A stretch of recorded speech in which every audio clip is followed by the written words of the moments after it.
What's up, you guys? Welcome back to my channel. It is Nikaya, obviously. Today, you guys, we have a crawfish boil and today we have our story time. It is the moment you have all been waiting for. It is story time day, you guys, so let's get ready. I do have my bougie water on deck, so I'm gonna go ahead and pour that. Let's get that poured. And you guys, it's a good one today. It's a real good one. So, you guys, I got my notes here just in case I forget, because I had to write some things down because I just want to get everything right. This story time is coming from Hulu. It is titled as The State of Texas versus Melissa. So, you guys, if you already seen it, then you know what's up. But if not, tune in for the story, okay? So tune in. Make sure you like, comment, and subscribe to my channel, you guys. You will love it here. You will love it here. Check out the nails, though. Okay? Yes. Okay. We in that. Okay. All right. Let's dig right in. So, you guys, like I said, this story comes from Hulu. Oh, there we go. I'm messing up. First of all, y'all, these crawfish are huge. They're huge. I told y'all it was crawfish season. Okay?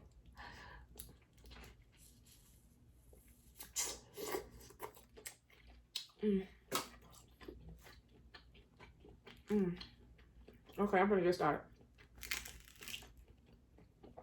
Oh my god, it was so big. They're huge, you guys. They're huge. All of them are huge. All of them. Anyways, you guys. So, this story is about a lady. She is on death row. She has been on death row for 10 years now for the murder of her 2-year-old daughter. The murder of her 2-year-old daughter, you guys. Her daughter was bruised very badly all over her body. Right? All over her body, and she died in her sleep.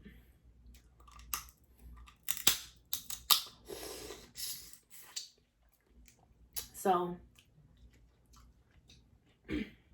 they take the mother in for questioning. Her name is Melissa. Oh my god, these things big. Take the mother in for questioning. They did a 6-hour interrogation on her. So they was basically thinking, you know, she beat her baby to death. Like, where all these bruises come from. And she was just telling them, like, she's grieving because her daughter is dead. But she was just like, I didn't do anything to my daughter. I didn't harm my daughter. I would never harm my daughter. Melissa has 14 children, you guys. 14 children. And none of them ever claimed that their mother was abusive. None of them. Ever. But when she was getting interrogated by the officers, they was telling her, you know, it happens sometimes. We get upset. You know, we get upset. And sometimes we can go a little too far. And she like, no, I didn't go too far on my child. I didn't do anything to my baby. But they basically trying to tell, basically make her confess to something that she's saying that she didn't do. It's a Hispanic lady. So they not trying to hear that, because they thinking like, okay, well, if you didn't do it, who did it? And Melissa's just claiming, I don't know who did it. I didn't hurt my baby.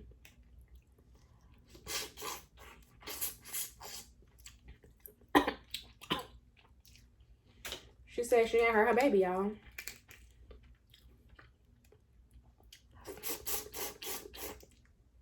But they not going for that, of course. Ooh. So in the documentary, because this is a documentary, I don't know if I said it's a documentary, they went and interviewed her family.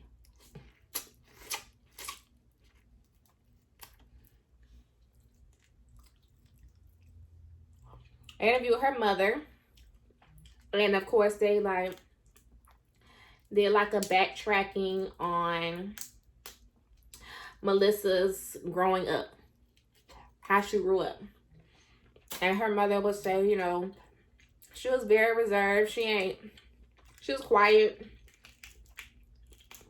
You know, she was never a troublesome girl. Nothing like that. Just quiet, like how she is as an adult, basically. She said one time her daughter came up to her, and Melissa said this as well during her interviews, that she told her mother that she was being molested by her mother's boyfriend.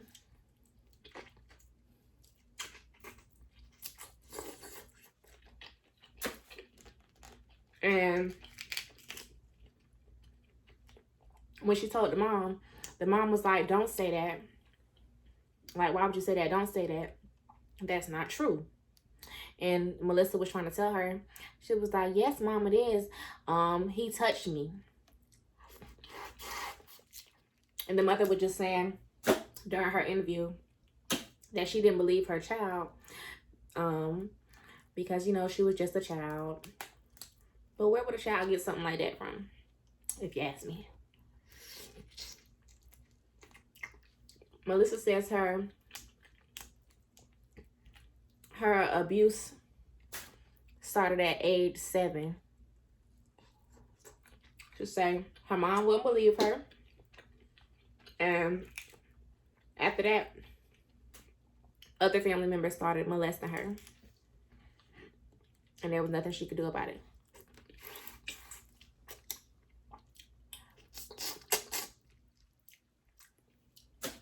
So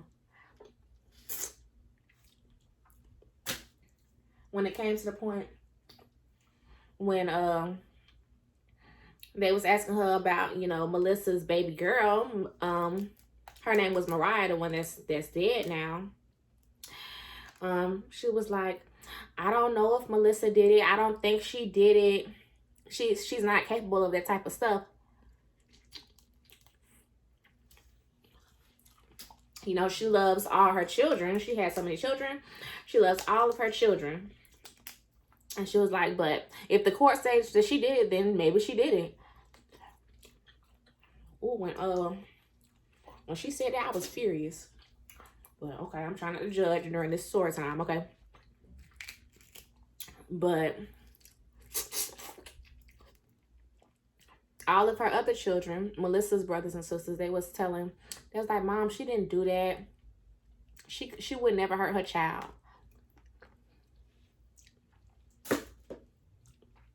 And the mom was like, well, what if she did? Like, what if she did? So she ain't had nothing for Melissa. Like, she ain't believe her. She said she prays for her daughter and hope she'll get out. But she ain't saying that she didn't do it.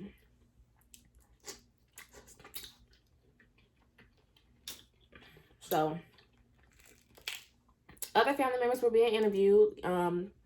Melissa's sisters, Melissa's children. Melissa's sisters was saying like Melissa was a great mother. She struggled because she was poor, but she took care of all of her children. Like, she was poor, like real poor, y'all.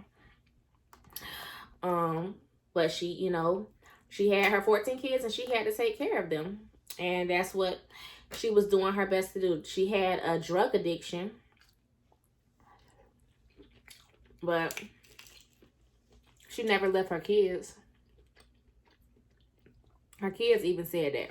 It was like when she would go get high, she'll lock herself in the bathroom for like an hour or two. But she never left us. So they were moving from place to place. They moved from place to place often. They never owned anything new. But the kids never, ever appeared to be hungry. But they would go a certain amount of times without meals or basically keeping up with their hygiene.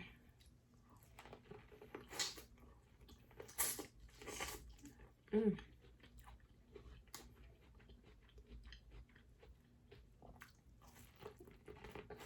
Mm.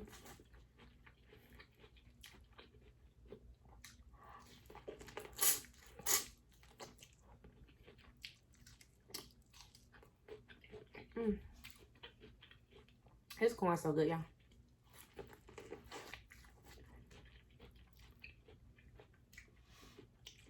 Well, anyway, so she was addicted to some drugs. Which drug, they didn't tell me, but she was addicted, honey. But they were saying she was never a violent mother. They say one day,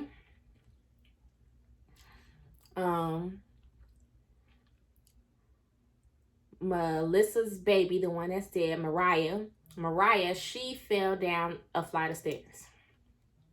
She fell down a flight of stairs.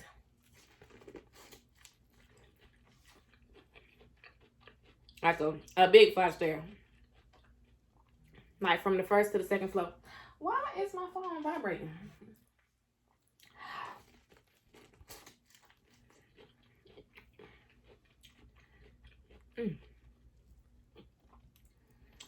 And the kids was there.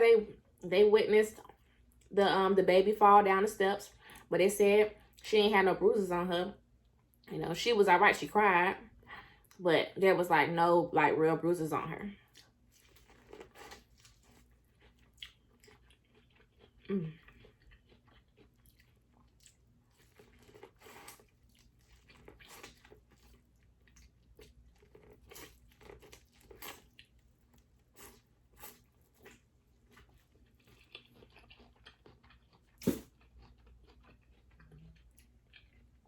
But they saying like her falling down the stairs is the cause of Jesus, the cause of her death. This thing is big, y'all. Y'all, this thing is real big. Y'all, look how big that thing is. Jesus. So, oh my God.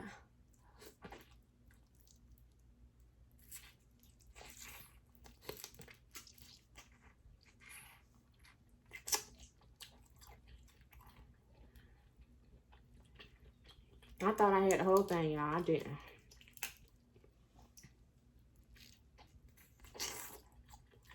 That thing is huge. I love crawfish season. But she fell down this flight of stairs. You know, but she got up. She was all right. She cried, but she wasn't dead. Like, it didn't kill her.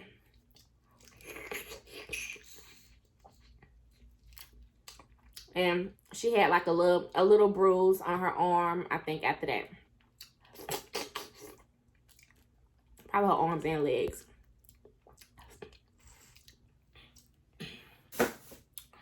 It was documented that she has always had something wrong with her leg, Mariah. Like, it was like kind of turned in, I guess, like from birth. Never from injury, but from birth. So she was prone to falling. Mariah was prone to falling.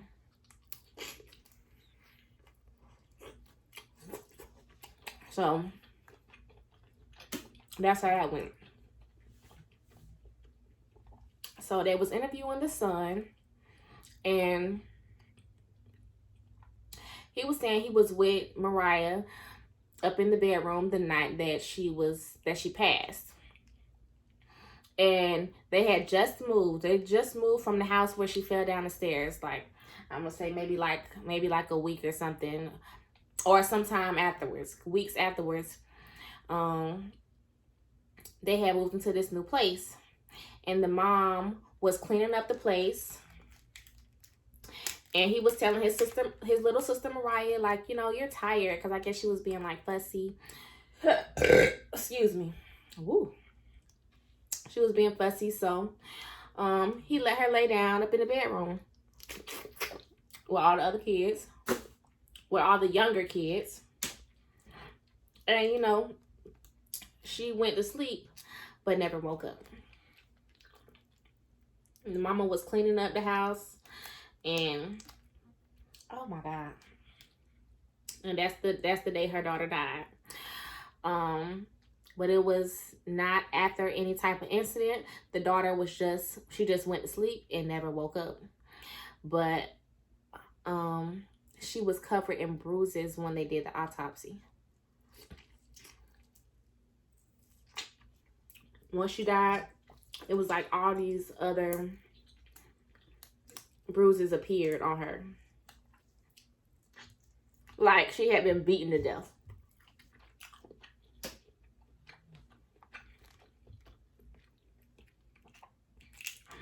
So, but the brothers and sisters, they were being interviewed, and they were saying that they never seen their mother be abusive. I mean, that's their mom. They got disciplined accordingly, but they didn't really get disciplined. Melissa's brothers and sisters said that she wasn't violent to her children, to people, period. But when the lady did the autopsy on the little girl's body, she determined that the baby, it was a homicide, and the girl had been brutally beaten to death.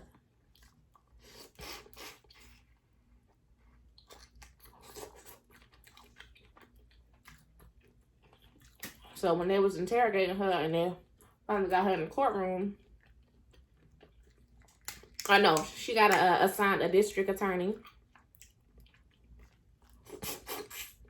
Not a district attorney.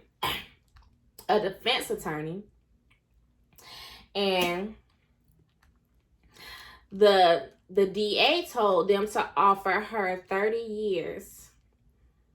Ooh. And she was like, I'm not taking 30 years because I didn't hurt my baby. I didn't kill my baby. I didn't harm her. I didn't do this to her. So she wasn't going to take the plea deal. And they was asking her like, well, how old are you? And at the time, she was 38. And they was telling her, well, just look at it like this. You'll be 68 when you get out, and you'll be able to reunite with your children. And she was like, like, what? I didn't do anything to my baby, so why should I have to suffer the consequences as if I did? So the 30 years was out of the question for Melissa. She was like, no, I'm not taking 30 years. And she didn't. So the district attorney, I'm sorry, y'all. Remember, I'm horrible at telling stories. Her defense attorney had to have all types of interviews with her children. And like I said before, they was saying that she never did anything.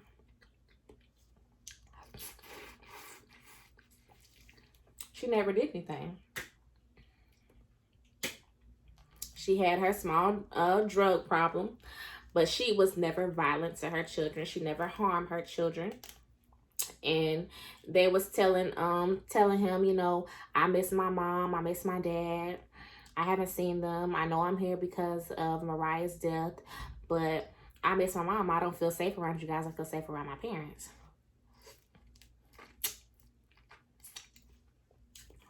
Because right after they came, the Child Protective Services came when they picked up Melissa. They took all her other 13 kids, and they all went to foster homes, and they split up the whole family.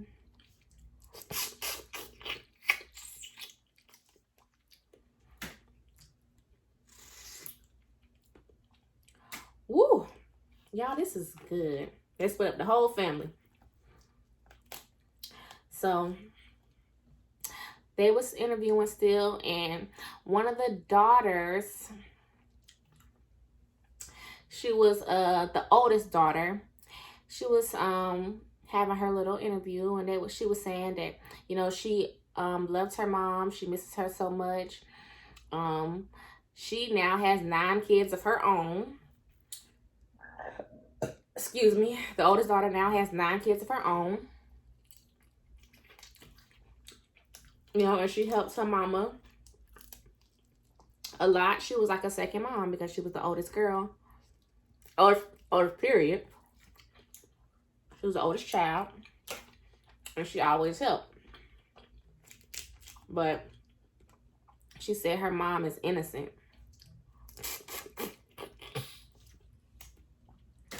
She also said that her sister, Alexandra, did not like Mariah, the baby. And that there was many times that they would see Mariah sort of like abuse her little sister.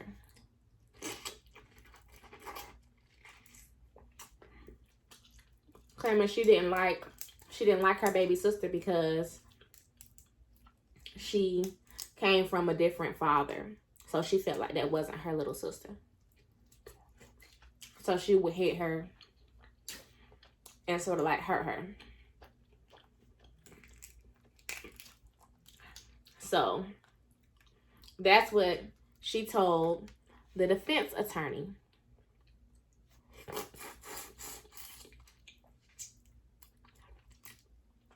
And they told that to oh, wait. I know who they told that to. What was the name of her? They told that to the litigation specialist that was assigned by the defense attorney. There was a litigation specialist that and he was hired, or she was hired by the defense attorney, which was Mr. Gilman. That was Mariah's lawyer. So she told the litigation specialist, you know, that my sister, oh my God, I'm messing it up. Dang. Okay, wait, hold on.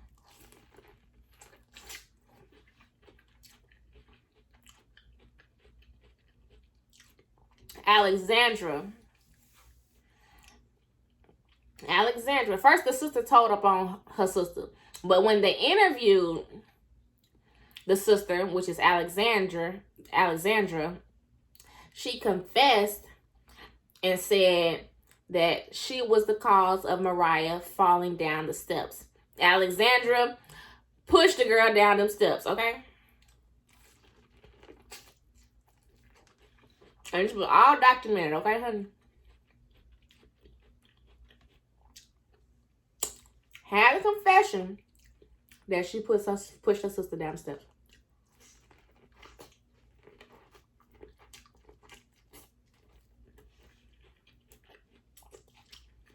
And the litigation specialist took note of that and told Mr. Gilman, the defense attorney, she told him that. And he told her not to speak of it again. That they're basically going to ignore those facts. And it would turn around the whole case.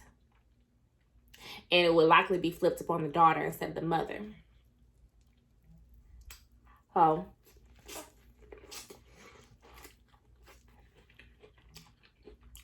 She was told to keep all this information unknown. And all this is in writing, y'all.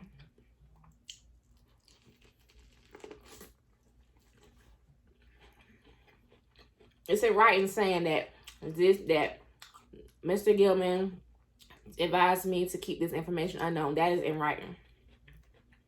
Signed off on and everything.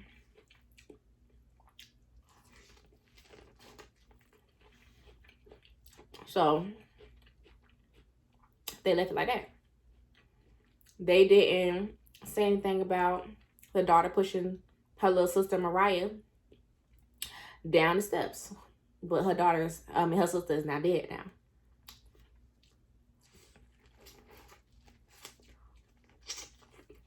You know, the sister she didn't like Mariah. That's not my sister. We got different daddies. I don't like you. Just being real mean to her sister. So, when Melissa's mother found out and Melissa's sister found out about this information about Alexandra and how she used to abuse her little sister, they decided they was gonna take a trip to the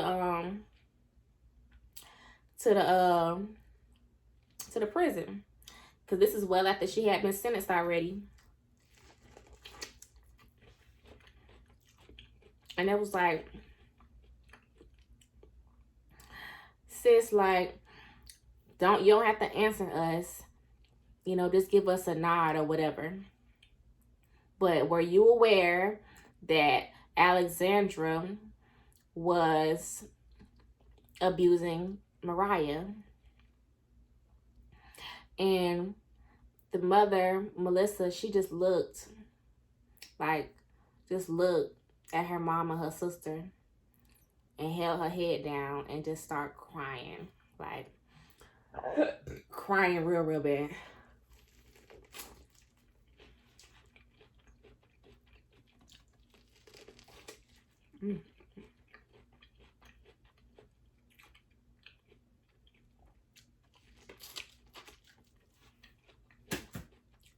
So, that tells it all, honey.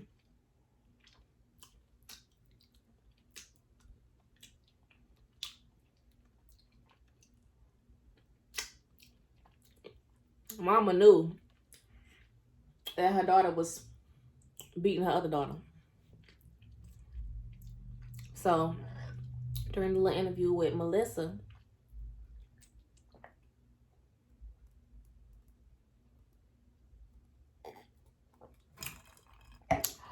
whew, that water saved my life, y'all. Whew, so during the interview with Melissa, she came out and said, she was like, she knew her daughter had been hitting, had been hitting on her baby, Mariah. She knew Alexandra had been hitting up on Mariah. She said she didn't want to say anything because she didn't want her daughter, Alexandra, to be getting in any trouble. She knew that she didn't hurt her baby, but she knew that her other child had been hurting her baby.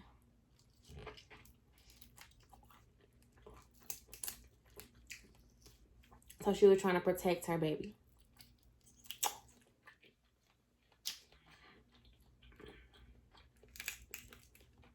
Y'all, that part had me sad. I was sad, y'all. So she never said anything. She wasn't finna tell on her child.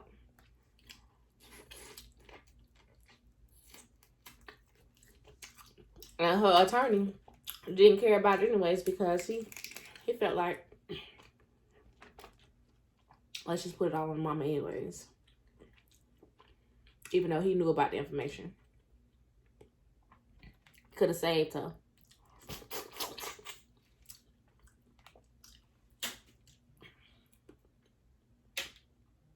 So the mom, she was like, she knew that she had been doing it, and she knew that's where all the bruises came from. She said she noticed it after a period of time, that's where the bruises would come from.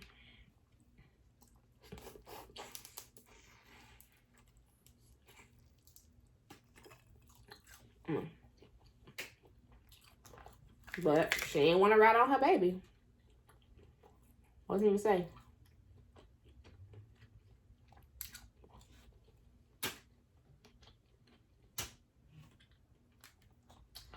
So, she in prison. And they still trying to get Melissa out, y'all. So there has been a private investigator hired that also does litigations. And she went to look for the defense attorney, Mr. Gilman.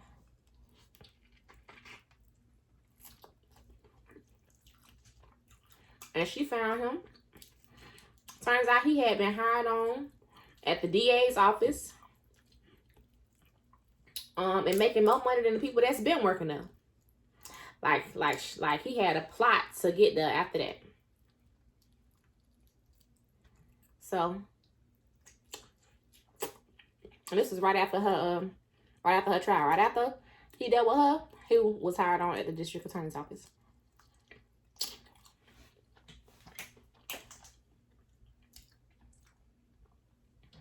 So, that looks suspicious. But she went and found him. And she explained to him who she was. She was like, I'm such and such. I'm a litigation specialist. A private investigator. He was like, oh, okay. Well, I don't hire any of those anymore. And she was like, yeah, I bet you don't. She was saying that she was working the case with Melissa. And he was like, oh, well, that's all done with. Like, I'm not gonna speak about that because that's done with. That's over with. Like, he knew what she was talking about immediately, and he didn't want to discuss nothing about it. So, she asked him. She was like, why would you let? Oh my God, that was so good. Why would you let Melissa go down when you got a confession and witnesses saying that Melissa didn't kill her baby? And he was like, that's over with. I don't want to talk about it. And he was done with it. And he shooed the lady out of his office. Like, he didn't want to come back on that. He didn't want to comment on that, y'all. So, he was looking a little guilty. But they finally did. They got an interview with Mr. Gilman.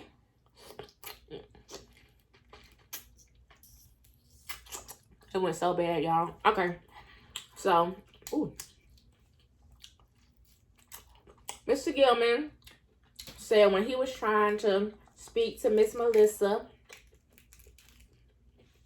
she seemed to be very docile. Like, she just didn't want to be there, and like I guess like sort of like nonchalant or not there.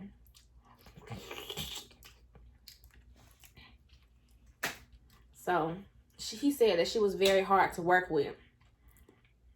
If you ask me, the woman was in shock. Okay, like,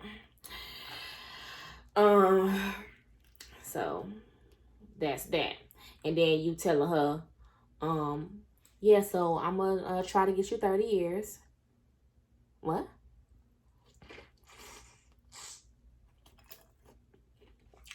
So I would have been looking crazy too.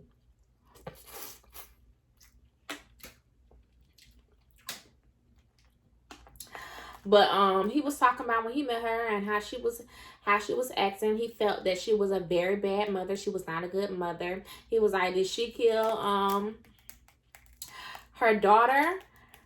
He doesn't know.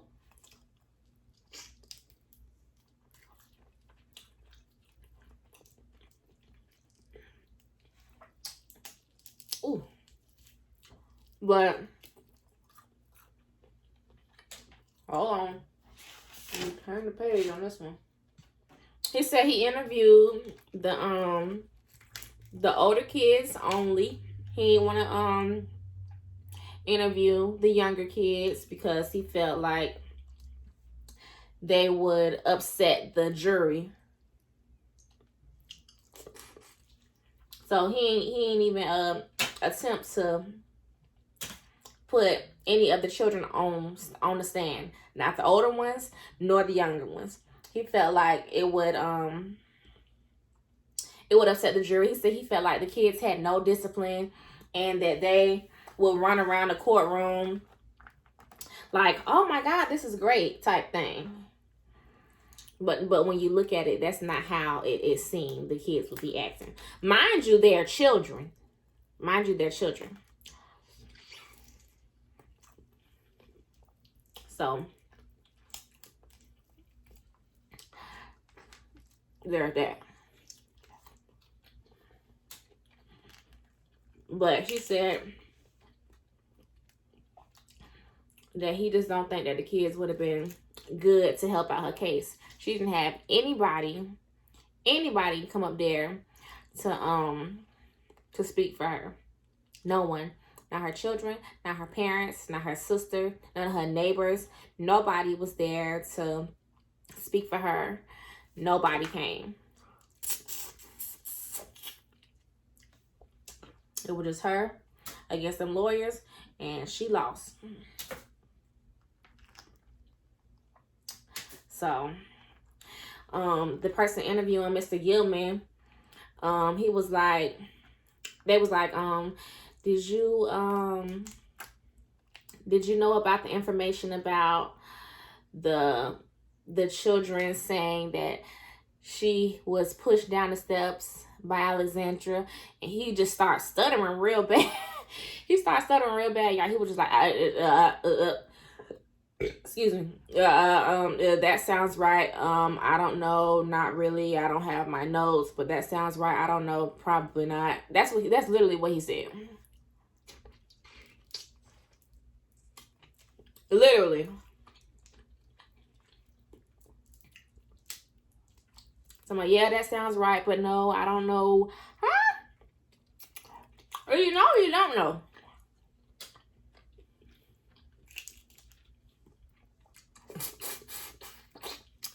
Huh, see, oh my Jesus, that was good.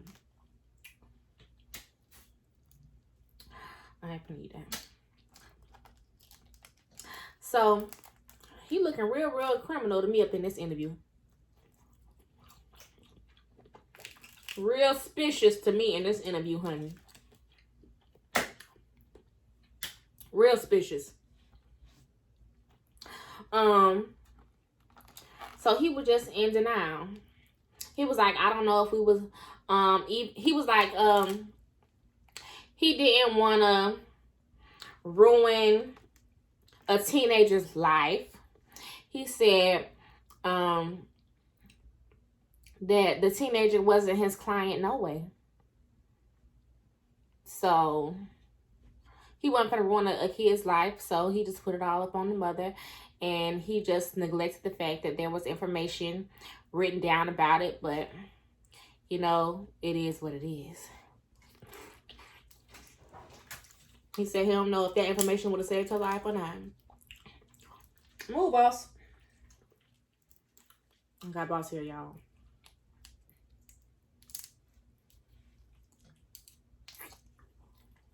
Gone somewhere.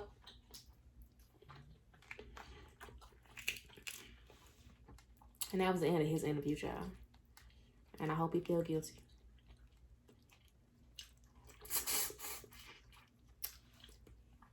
So, sorry, you guys.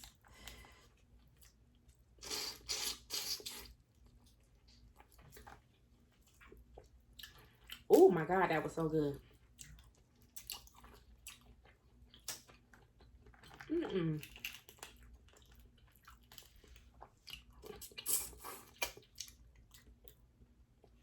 Oh, Jesus.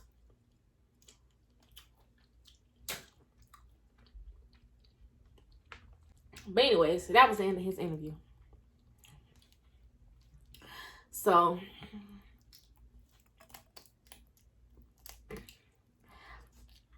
it was this election going on. And it was this, it was election for the new district attorney.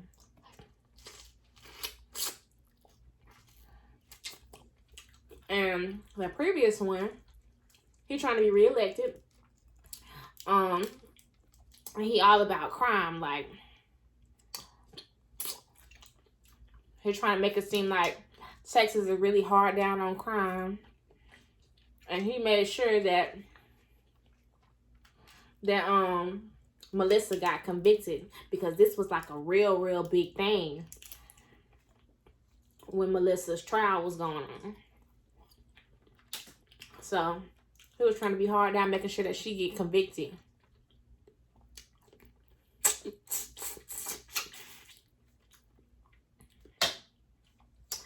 And he had to make sure that, because just previously he had let a guilty man that was found guilty of murder run out of the courtroom, just run free.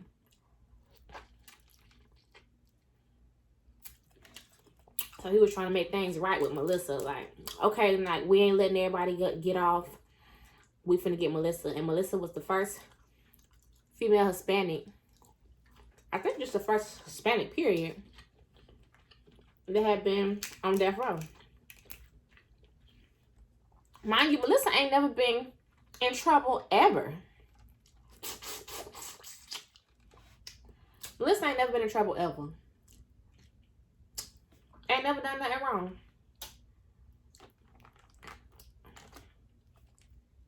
So, no jail, no nothing. No probation, no nothing. No misdemeanors, no nothing.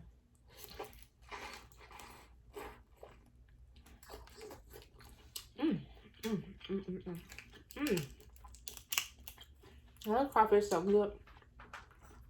But when it came down to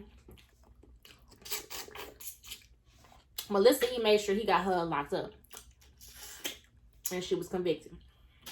But then a whole bunch of stuff started coming out about the DA.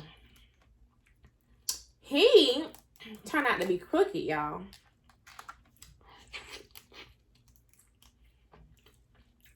He was taking bribes and doing payoffs by criminals.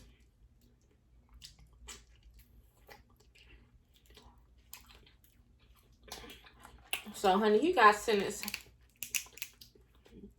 to some jail time in prison too, honey. And other district attorneys, they were saying, like, every case that he has ever been over, they should be retried because the man was dirty. The man was dirty. So, there's that.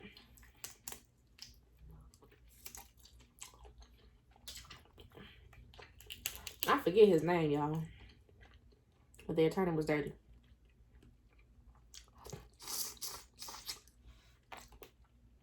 So now fast forward. There was a second autopsy done and investigated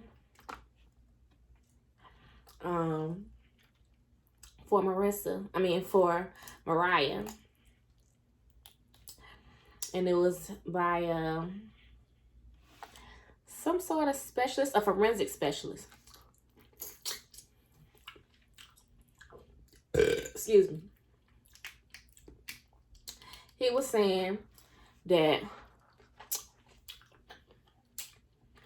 Mariah, dang, what he said about Mariah? Oh, that's why I got my notes. Oh, that he was saying that after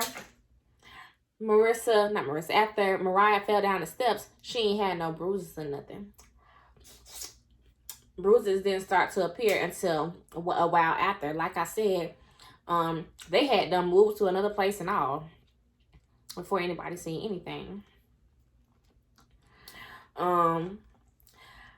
But when she did fall down the steps, she suffered and had a brain injury.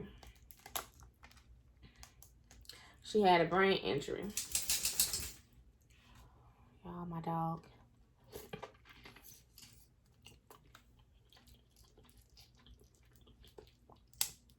And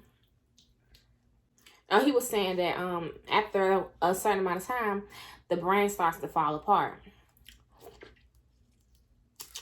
And it starts showing different bruises and all that stuff. It starts surfacing from old wounds, previous wounds. So, like, even if she was getting hit and she ain't had no bruise from it, it's because she had blood clots. She had blood clots, so you couldn't tell. But once that brain injury happened, all them wounds started to resurface. And it covered her entire body. But he was saying that the bruise could have come from anywhere. It could have, because her condition was so bad that she could have been laying on the bed and the bed could have gave her bruises. Like that. Because when I tell you, it was her bruises were everywhere. Like, they were everywhere. Like, just think of all the brown on my skin. That's how her bruises was. She was a little Hispanic baby. She was light brown, bruised up bad, black.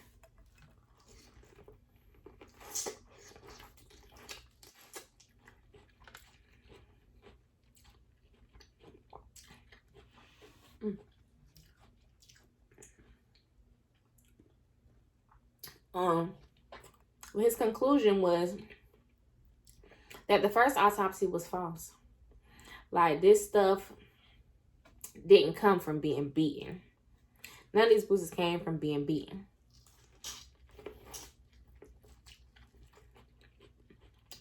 Especially from a person that had not had any history of any violence. Another psychologist was saying that she didn't have any behavior to be like an abusive person. Like, she wasn't the type of parent to retaliate on her children or to hurt them or yell at them or anything like that. She didn't have any of that history, and none of it was ever documented that she did anything wrong.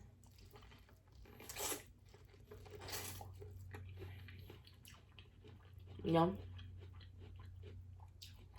She was just poor. Probably a little bit neglectful. Because, you know, she knew her child was beating her other child. Very neglectful. But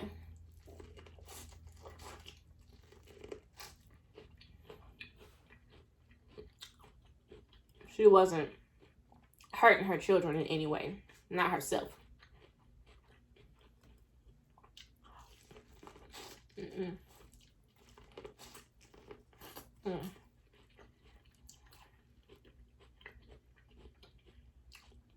So they were saying, the forensic specialist, he was like, this happens to so many different cases of how it looks like something when it's really not.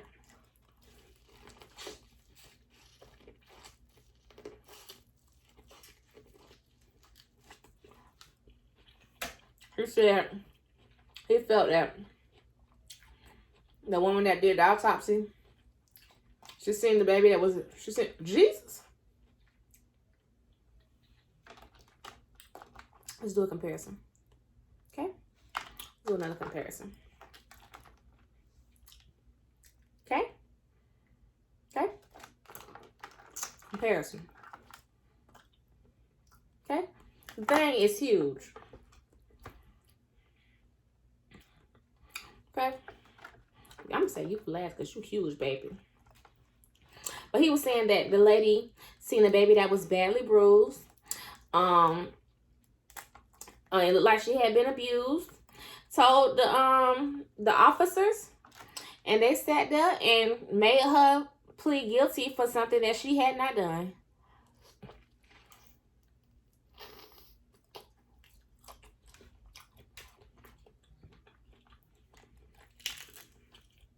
And that's what happened. And they got this lady on death row, y'all. They're trying to kill her.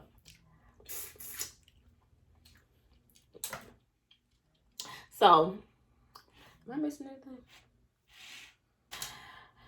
Okay, so at the end of the movie, they was saying, you know, she's still locked up, and that everything up in the documentary was filed. It was filed. It was filed for an appeal, but her appeal was denied, y'all. And then she got some new lawyers, and they were just saying that she was neglected of her rights, and they wanted to reverse the appeal denial, and it was granted. Her appeal was granted, and she lost 10 to 7 years off her sentence.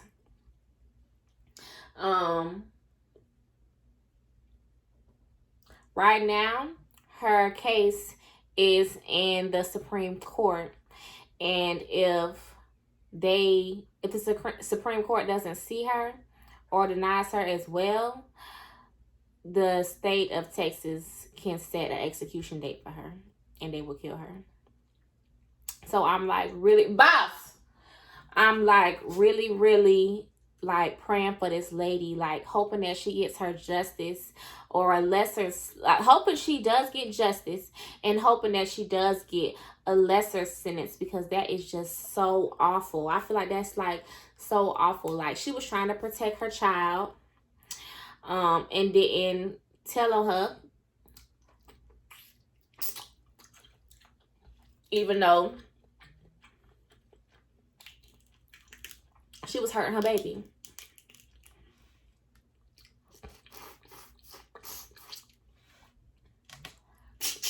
Like, she was really hurting her baby. Now, I'm not gonna say that Melissa was the best of a mom. She was poor, but she was real neglectful. Like, you wasn't paying attention, and you was getting high. But would I have saved my child? Yes. I would have done the same thing.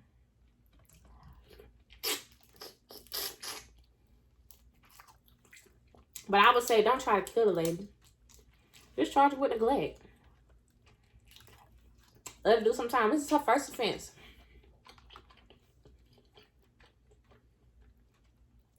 So I really hope the lady does get her justice, Miss Melissa Lucino. Because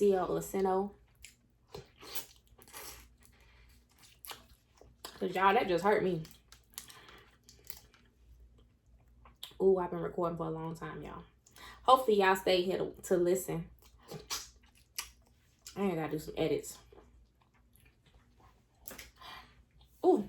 Okay, you guys, that is the end of my story time. I hope you guys really enjoyed it. If you have not seen the State of Texas versus Melissa, please make sure you go watch it. It is on Hulu. It is so good, but it's sad at the same time. It's sad. You'll hear all the kids' stories, talking about how they miss their mom. But y'all don't nobody be reaching out to Melissa. Like, her family, her brothers and sisters, they don't be writing her or nothing. They don't go visit her or nothing. They say they miss her so much and all this and that, blah, blah, blah. But they don't go see her. They don't write her. And they feel like the more time that passes by, they feel guilty. They don't know what they're going to say. Because it's been so much time that has passed. Even though Melissa be happy to hear this, hey, I love you. And she want to, she want to hear from her children. She ain't heard from her children. The lady is just in a bad position right now. I'm going to try my best and follow up on this in her trial, because it's just sad. And it's nothing. It's a lot of people that go through that. They take up for their children and they plead guilty for a crime they didn't commit.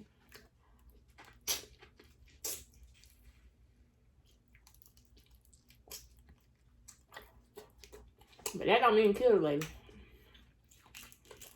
Especially if there's no like previous history about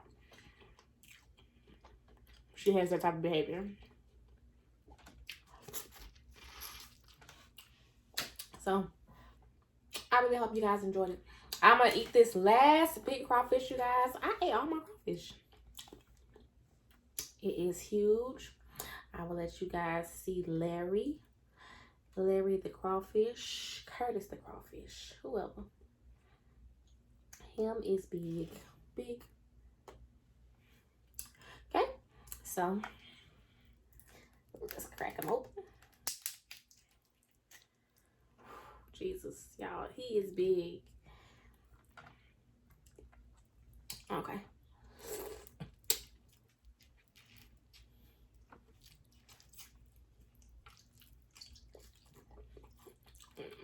Thank you. Oh, he a mouthful. She a mouthful. I'm gonna call her Christina. Oh man.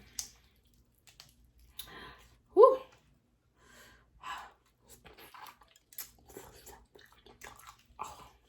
I love crawfish season. Thank you, Jesus.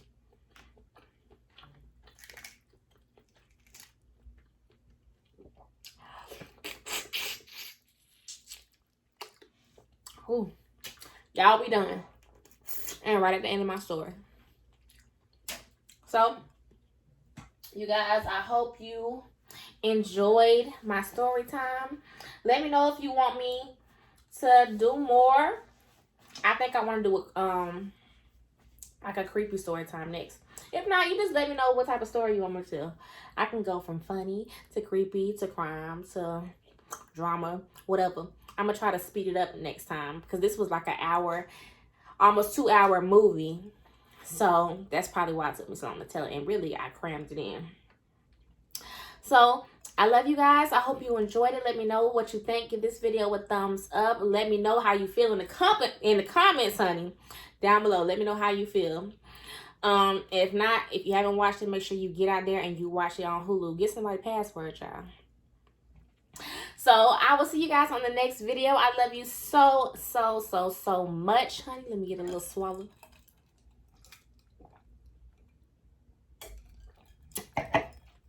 Bye.